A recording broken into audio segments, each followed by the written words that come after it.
یزید کے دربار میں متعدد افراد نے یزید پر اعتراض کیا۔ ان میں سے ایک روم کے سفیر نے بھی اعتراض کیا اور اس اعتراض کی وجہ سے اس کو قتل کر دیا گیا۔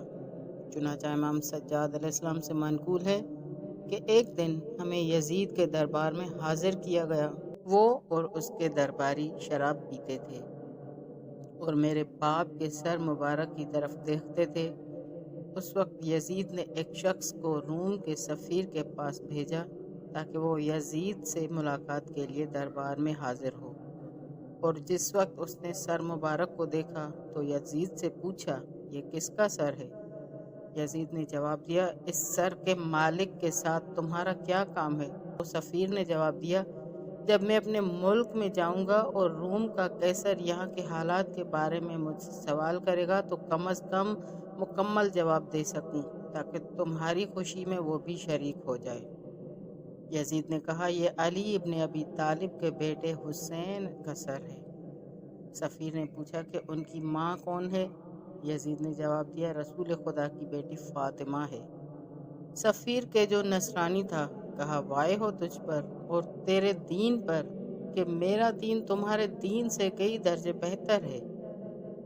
میرا خاندانی سلسلہ نسب بہت زیادہ فاصلے کے بعد حضرت داؤد علیہ السلام تک پہنچتا ہے، اور میری قوم کے عیسائی اس کی وجہ سے میرے پاؤں کے نیچے کی مٹی کو اپنے لیے سرما اور تبرک سمجھتے ہیں، لیکن تم نے اپنے پیغمبر کے نواسے کو کہ جو صرف اس کے درمیان اور حسین کے درمیان ایک ماں کا فاصلہ ہے، اس قسم کی بے حرمتی کرتے ہو اور قتل کرتے ہو۔ یزید سن لے، چین کے راستے میں عمان کے دریا کے جزیرے میں ایک بہت بڑا جزیرہ ہے۔ وہاں پر ایک کلیسا ہے جو کلیسا الحافر کے نام سے مشہور ہے۔ اس کے محراب میں سرخ سونے کا ایک مخصوص برتن لٹکا ہوا ہے، اور اس ظرف میں گدھے کا ایک پاؤں موجود ہے۔ کہتے ہیں کہ یہ اس گدھے کا کھر ہے کہ جس پر حضرت عیسیٰ سوار ہوتے تھے۔ نصارہ کے علماء ہر سال اس کے پاس جاتے ہیں اور اس کی زیارت کرتے ہیں اور اس کے گرد طواف کرتے ہیں، لیکن تم نواسہ رسول کو شہید کرتے ہو۔ خدا برکت کو تجھ سے اور اس دین سے اٹھا دے۔ یزید سفیر کے اعتراض سے غضبناک ہوا اور کہا کہ اس نصرانی کی گردن کو جدا کر دو، بعد میں یہ اپنے ملک جا کر ہماری بدنامی کرے گا۔